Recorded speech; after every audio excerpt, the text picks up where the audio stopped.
أعوذ بالله من الشيطان الرجيم. بسم الله الرحمن الرحيم. إن الحمد لله نحمده ونستعينه ونستغفره ونعوذ بالله من شرور أنفسنا وسيئات أعمالنا. من يهده الله فلا مضل له ومن يضلل فلا هادي له، وأشهد أن لا إله إلا الله وحده لا شريك له، وأشهد أن محمدا عبده ورسوله صلى الله عليه وآله وسلم تسليما كثيرا. أما بعد، د سرور کائنات صلی الله علیه و آله وسلم ژوند. محترم ورونو، زموږ قصه دې ځای ته رارسېدلې وه. بدر په غزا کې ملائکو عملي ګډون کړی دی. بې له بدر څخه بل هیڅ داسې جنگ نسته چې په هغه کې د ملائکو په خپله جنگ کړی وي. فقط دغه یو د بدر جنگ دی چې ملائکو اشتراک یا ګډون پکښې کړی دی. هو، د حنین په ورځ ملائکې د جنگ میدان ته حاضرې سوې، خو جنگ یې نه دی کړی. او دا هم باید وویل سي چې نصر او بری یوازې او یوازې د الله عز وجل د طرفه څخه دی. نصر د ملائکو د طرفه نه دی. په جنگ کې د ملائکو ګډون د مسلمانانو دپاره فقط یو اطمینان او زیری و چې مطمئنه اوسئ تاسې کامیابه یاست او شکست نه خورئ. مګر نصر او بری د الله عز وجل د طرفه څخه دی. وما النصر الا من عند الله. ابلیس علیه اللعنه، لکه د مخه چې مو درته وویل چې د سراقه ابن مالک په قیافه د مشرکانو سره راغلی و، او د اولې ورځې څخه بیا تر اوسه نه و ځینې جلا سوی. اوس چې ملائکې او د هغو هغه کارونه ولیده چې په مشرکانو یې کوي، میدان یې پرېښاوه او رهي سو. حارث ابن هشام چې تر اوسه هم د سراقه خیال پر کاوه، پورې وموښتی چې چیرې ځې. ابلیس پر ځګر وواهه، هلته یې وغورځاوه او دی بیا په تېښته سو. مشرکانو ورته ویل چیرې ځې یا سراقه؟ آیا تا نه ویل چې زه ستاسې ملګری یم او ستاسې څخه نه جلا کېږم؟ ابلیس ویل زه هغه څه وینم چې تاسې یې نه وینئ. زه د الله څخه بیریږم او الله د سختو عذابو خاوند دی. او بیا په تېښته ولاړی. د مشرکانو یو ملګری چې ابلیس علیه اللعنه و کم سو، او د مشرکانو په لښکر کې د ماتې او وارخطایي علامې ښکاره سوې.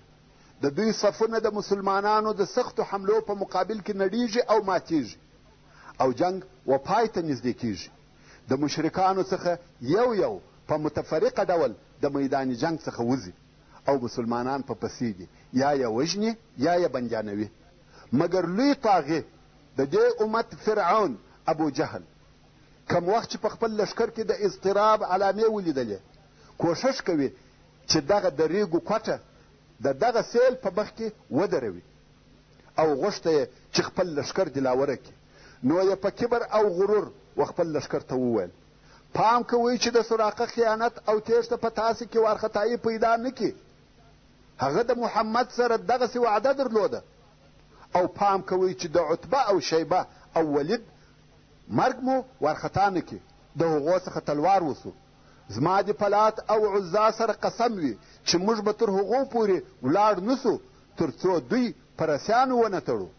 او زه نه غواړم چې ستاسې څخه د یو څوک د دوی څخه یو څوک ووژني، یعنې وژنه یې مه، بلکې دغسې ژوندي یې نیسئ دپاره د دې چې دغه د دوی بد عمل و دوی ته ور وښیو.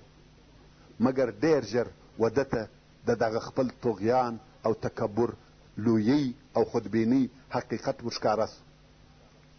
لږ وخت نه و تېر سوی چې د ده لښکرې د مسلمانانو د هجوم و مخ ته سره پاشل کېدې. هو، په خپله د ابوجهل پر شاوخوا د مشرکانو دونه ډلې د ده د ساتنې دپاره ولاړې وې لکه پر ده چې د تورو قفس راګرځېدلی وي او د نیزو ځنګل پر جوړ و. مګر د مسلمانانو طوفاني هجوم دغه د تورو قفس سره وپاشي او هغه د نیزو ځنګل یې وریبی او سرکشه ابوجهل ښکاره سو. مسلمانانو دی ولیدی چې پر آس سپور دی او شاوخوا ګرځي، خو مرګ په دې انتظار و چې د ده وینې د دوو انصاري ځوانانو د لاسه څخه وچښي. د انصارو څخه دوه نوي ځوانان چې یو یې معاذ او بل یې معوذ نومېده. ورونو په دغه نومو کې د سیرت په کتابو کې اختلاف شته. څوک وایي معاذ او عوف نومېده چې دواړه د عفرا رضی الله عنها زامن دي، او څوک وایي چې د یوه نوم معاذ و چې د عمرو بن الجموح زوی و، او بل یې معوذ نومېدی چې د عفرا زوی و. موږ به دلته هغه روایت بیان کو چې معاذ او معوذ و.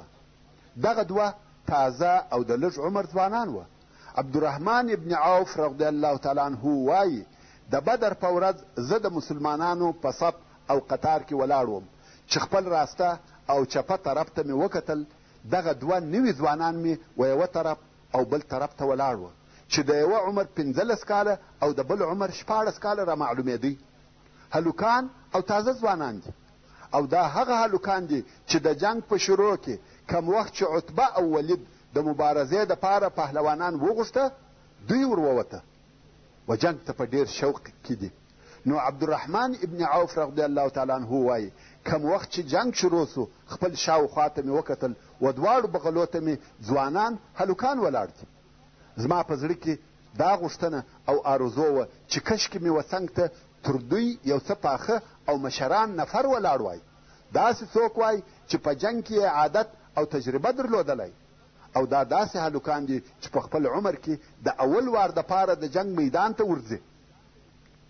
صحیح ده، ځوانان دي، احساسات او حماس لري، د جنگ شوقان دي، مګر په ژوند کې دا اول وار دی چې جنگ کوي، د جنگ تجربه نه لري. خدا یو را نږدې سو، کرار یې په غوږ کې راته وویل نه غواړي چې د ده هغه بل ملګری یې واوري. ورونو ښه متوجه سئ، اسلامي ځوانان دغسې لوړې ارزوګانې لري. نو یې په غوږ کې راته وویل اکا ته ابو جهل پیژنې؟ ما ویل هو. ولې د هغه پوښتنه کوې؟ ویل اورېدلي مې دي چې ابو جهل هغه څوک دی چې رسول الله صلی الله علیه و وسلم ته یې تر هر چا زیات آزار ورکړی دی. ما ویل هو، دا صحیح ده. نو ده ویل راویښه. ما ویل د چیش دپاره؟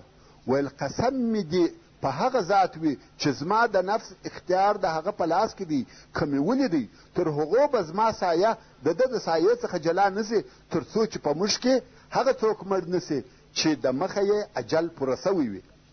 دا څونه همت او مړانه ده، غواړي چې د کفارو د لښکر مشر ووژني. عبدالرحمن رضی الله تعالی عنه وایي زه په تعجب کې سوم او ځوان ته مې وویل که مې ولیدی در وبېښیم. عبدالرحمن ابن عوف رضی الله تعالی عنه وایي لږ وخت وروسته هغه بل ځوان را نږدې سو او په غوږ کې یې هغه خبره راته وکړه چې هغه بل راته کړې وه.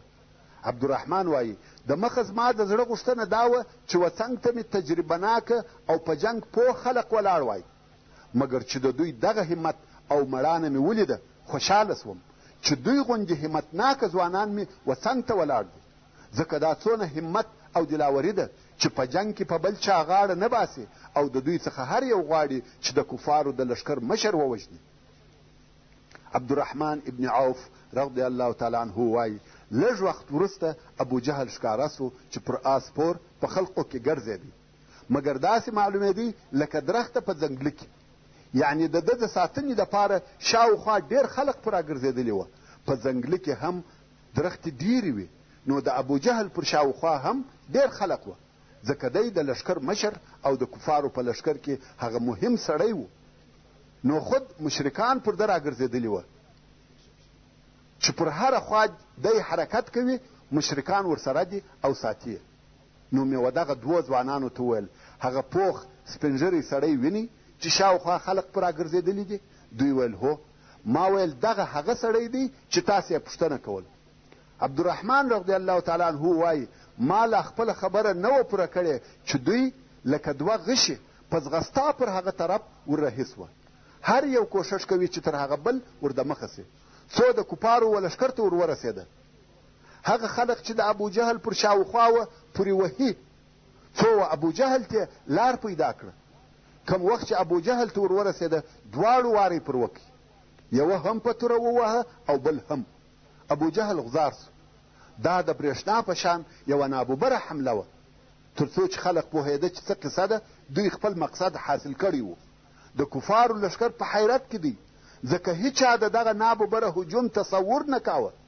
ابو جهل غزار سو که څه هم مړ نه دی روح پکښې دی خو وینې فوارې ځینې وهي او بیا دغه دوه ځوانان و رسول الله صلی الله علیه و آله وسلم ته راغله د ابو جهل د وژلو حال یې ورته ووایه رسول الله صلی الله علیه و آله وسلم پوښتنه ځینې وکړه چې په تاسې کې کم یوه ووژي هر یوه ویل ما ووژي رسول الله صلی الله علیه و آله وسلم وفرمایل خپلې تورې مو د وینو څخه پاکې کړي دي دوی ویل یا رسول الله صلی الله علیه و آله وسلم د دوی تورو ته وکتل ویل تاسې دواړو وژلی دي او رسول الله صلی الله علیه و آله وسلم د ابو جهل سلبه یعنی د ده پاته سامان و معاذ ابن عمرو ابن الجموح ته ورکړه ځکه معوذ ابن عفرا په دغه جنګ کې شهید کړه سو په جنګو کې دا قانون و چې د وژل سوي سړي پاته سامان د هغه د قاتل و ابن اسحاق د معاذ ابن عمرو ابن جموح څخه روایت کوي چې معاذ وویل د قوم څخه مې واورېده چې دغه ابو جهل دی او ابو جهل داسې و لکه یوه درخته چې په ځنګله کې د ډیرو درختو په مابین کې ولاړه وي او څوک نسي ورتېرېدلی معاذ د مشرکانو تورې او نیزې چې پر ابو جهل د ده د ساتنې دپاره راګرځېدلې وې د دغه ډیرو درختو سره مشابه کړه او مشرکانو ویل و ابوالحکم ته څوک نسي ورنږدې کېدلی ما چې دغه جمله واورېده ما دا د ځان وظیفه وګرځول چې زه به دی وژنم نو د ده و طرف ته ورنږدې کېدم تر څو چې موقع برابره سوه حمله مې پر وکړه په توره مې وواهه چې د دغه ضربې سره یې پښه د پونډۍ په نیمایي کې په هوا سوه او وایي د ده زوی عکرمه پر اوږه په توره ووهلم چې لاس مې په اوږه کې پرې سو مګر پوست یې پاته و د دغه پوست په واسطه مې لاس په اوږه ځړېدی څرنګه چې په جنګ داسې مشغوله وم چې لاس یې راڅخه هیر کړي د دغې ورځې ډېره حصه مې په دغه پرې سوي لاس جنګ کاوه او پرې سوی لاس به مې په دا بل لاس شاته اړاوه کم وخت چې دغه پرې سوي لاس ډېر تکلیف راکوي نو مې پښه پر کښېښول او ځان مې لوړ کش کوي تر څو چې لاس مې د اوږې څخه پرې سو ورونو دغه معاذ ابن عمرو ابن الجموح رضی الله تعالی عنه د حضرت عثمان رضی الله تعالی عنه د خلافت تر وخته پورې ژوندی پاته و او معاذ وایي په دغه وخت کې معوذ ابن عفرا رضی الله تعالی عنه پر ابو جهل چې زخمی پروت و راغلی د تورې داسې واره پر وکړي چې د مرګ یې کوي پر دغه حال چې په هغه کې لا یو څه ژوند و پرېښاوه او معوذ تر هغو جنګ کاوه چې شهید ووژل سو سبحان الله د واقعي مسلمان همت او شجاعت دغسې او دغونه وي دا د 14 کلو هلوکان وه او دغه همت او مړانه وه کم وخت چې ابو جهل ووژل سو کفارو په تیښته شروع وکړه و هر طرف ته ځغلي ځکه مشر او قومندان یې ووژل سو کفار تښتي او مسلمانان تر شا په پسې دي حملې پر کوي په دغه وخت کې کفار هم وژل کیږي او هم اسیر او بندیان نیول کیږي او ځینې یې ځغلي اویا نفره کفار ووژل سوه او اویا نفره بندیان ونیول سوه کم وخت چې جنگ خلاصو هغه چې وژل کېده ووژل سوه او هغه چې بندیانېده بندیان سوه رسول الله صلی الله علیه و آله وسلم وفرمایل څوک به وګوري چې د ابو جهل خبر راته راوړي خلق ولاړ سوه او په ابو جهل پسې په میدان جنگ کې په مړو او زخمیانو کې ګرځي چې عبدالله ابن مسعود رضی الله تعالی عنه پر تیر سو او د ابو جهل د ژوند آخري لحظې وې عبدالله ابن مسعود رضی الله تعالی عنه خپله پښه د ده پر غاړه کښېښول او تر ژیره یې ونیوی غواړي چې سر یې ورپرېږدي او ورته ووایي آیا الله عز وجل ذلیله کړې یا عدو الله ابو جهل ویل په څه شی ذلیله کړم آیا په دې غمجن سم چې یو سړی مو مړ کوي او که تاسې تر یوه سړي زیات وژلي دي فقط یوه سړي حمله را باندې وکړه ویې وژلم یعنی دا دونه کار نه دی چې تاسې په لوړ سئ یا زه په ذلیله سم فقط یوه سړي حمله را باندې وکړه او زه یې ووژلم او بیا ابو جهل پوښتنه وکړه ویل په جنګ کې کامیابي او غلبه د چا ده عبدالله رضی الله تعالی عنه ورته ویل کامیابي الله او رسول الله لره ده ابو جهل ویل دا قدرت او غلبه نه دي دوی په دې سره نه لوړېږي چې د خپل قوم څخه یو څوک مړ کړي. تاسې د دې فرعون کبر، غرور او لویي ته وګورئ. ویل دا قدرت نه دی چې دوی د خپل قوم څخه یو څوک ووژني. دا زما شرف دی چې دښمنانو نه یم وژلی بلکې خپل قوم ووژلم. دا مغرور او متکبر انسان د مرګ په حالت کې دی خو بیا هم د شرف دعوه کوي. عبدالله ابن مسعود رضی الله تعالی عنه د ده پر ځګر ور وختي، غواړي چې سر یې ور پرې کړي. دلته نو ابو جهل سم ولیدی او ویې پېژندی. ویل ته هغه زموږ شپانه نه یې چې زموږ پسونه دې پیول؟ اعوذ بالله. د ژوند په آخرو لحظو کې نه غواړي چې د هغه خپل خره څخه راکښته سي او هغه خپل کبر پرېږدي. عبدالله ابن مسعود رضی الله تعالی عنه چې یو وخت یې د مکې مکرمې د خلقو پسونه پیول، ویل هو هغه یم. ابو جهل ویل والله و ډېرې سختې لوړې ته وختې ای شپانګیه، یعنې و داسې سخت او لوړ ځای ته وختې چې څوک نه سوای ورختلی، چې مقصد یې خپل ځان او خپل ځګر و.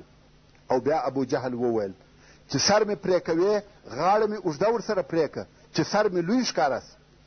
تاسې دې ملعون ته وګورئ، پس له مرګه هم فخر او عزت، لویي او عظمت غواړي. نور نو عبدالله ابن مسعود رضی الله تعالی عنه صبر نه ورته وکړي او سر یې ور پرې کړي. ورونو، عبدالله کوچنی، ضعیفه او ډنګر سړی و. د حذیل د قبیلې و او په پخوا کې د قریشو شپانه و. ابو جهل چې واورېده چې ابن مسعود مسلمان سوی دی ډېر په قهر سو او بیا یې عبدالله د مکې مکرمې پر یوه لار ولیدی. نو یې تر غوږ ونیوی او د جیب څخه یې یو میخ راویستی. د عبدالله غوږ یې پر دیواله ور میخ کړي. ابن مسعود رضی الله تعالی عنه د دیواله سره ولاړ دی او غوږ یې میخ دی. دونه وینې ځینې بهېدلې وې چې تر مځکه رسېدلې وې. څو بیا ابوبکر صدیق رضی الله تعالی عنه راغی، خلاص یې کړي. اوس دغه عبدالله د ابو جهل سر ور پرې کړي او غواړي چې رسول الله صلی الله علیه و آله وسلم ته وروړي او ورته ووایي چې دغه دی عدو الله مې مړ کړي.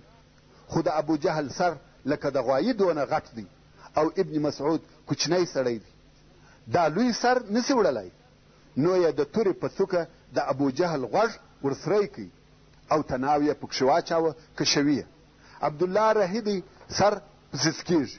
څو رسول الله صلی الله علیه و آله وسلم ته ورسېدی او سر یې د رسول الله صلی الله علیه و آله وسلم مخ ته کښېښاوه. رسول الله صلی الله علیه و آله وسلم په تعجب کې سو چې څه قصه ده. ویل دا څوک دی؟ عبدالله ویل یا رسول الله دا د عدو الله ابو جهل سر دی. رسول الله صلی الله علیه و آله وسلم درې واره وویل الله الذي لا اله الا هو،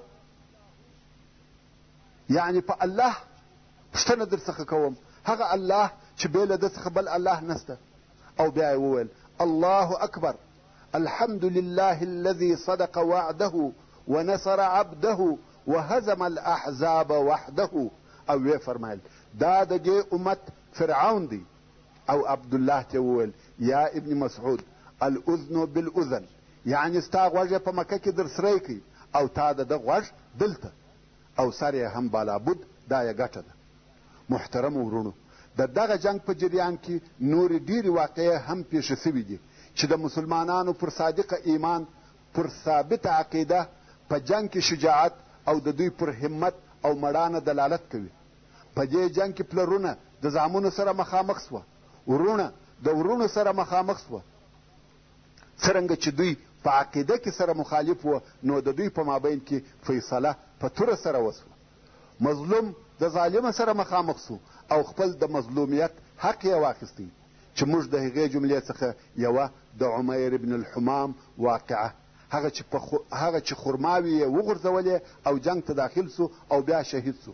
او بله د عوف ابن الحارث واقعه چې زغره یې وکشه او جنگ ته داخل سو او شهید سو.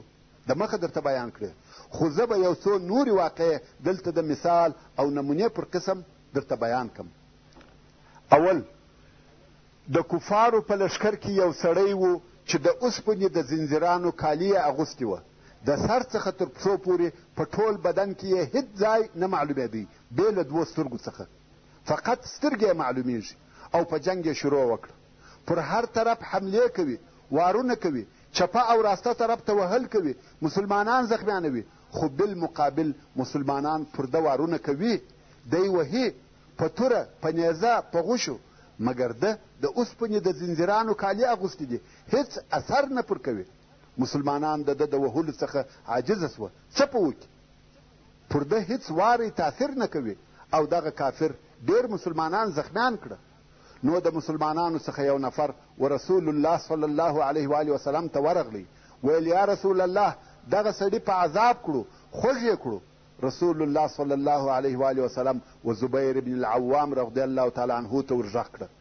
زبیر رضی الله تعالی عنه چې د رسول الله صلی الله علیه و آله وسلم د عمه زوی دی، ډېر قوي او جنگي پهلوان دی.